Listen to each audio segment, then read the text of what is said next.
A dramatic claim has emerged from the Pentagon, reshaping the whole narrative of Iran, Israel, and the US conflict. Ladies and gentlemen, according to Mr. Pete Hegseth, Iran did not willingly choose peace, but it was forced into it.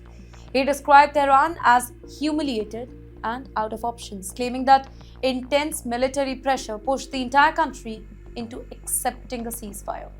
However, wait. This version of events, it has raised questions globally as different sides continue to present sharply contrasting narratives here. Speaking during a briefing, Mr. Hegseth, he stated that Iran effectively begged for a ceasefire after weeks of sustained strikes weakened both its leadership and its military capabilities. He portrayed the ceasefire not as a diplomatic breakthrough but as a result of calculated pressure. According to the US, a large-scale operation involving hundreds of strikes targeted Iran's defense infrastructure, including the missile sites and production facilities, significantly reducing its ability to operate effectively here. The US claims that Iran's capacity to produce missiles, drones, and other advanced weapons has been severely damaged, forcing it into a temporary two-way weak pause in hostilities.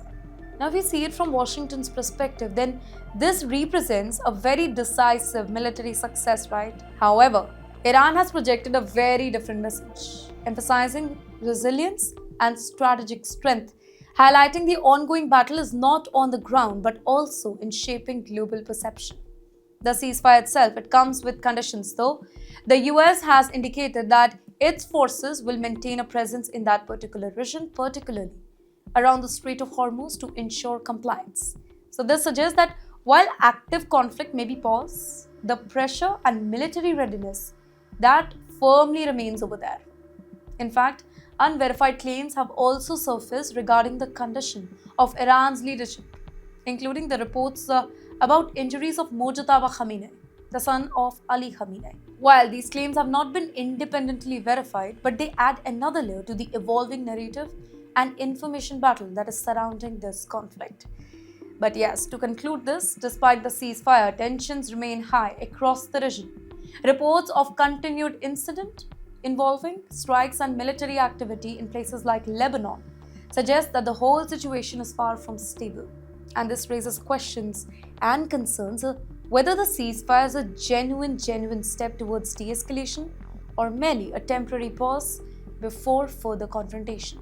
Diplomatic efforts have also played a role though, with Pakistan reportedly helping facilitate the truce, and at the very same time, Mr. Trump, who had earlier issued strong warnings, ultimately stepping back from further escalation, and that to a very critical moment, choosing negotiations over immediate conflict. Well, as the whole situation stands, the world is left with a fragile pause, competing narratives, and ongoing uncertainty.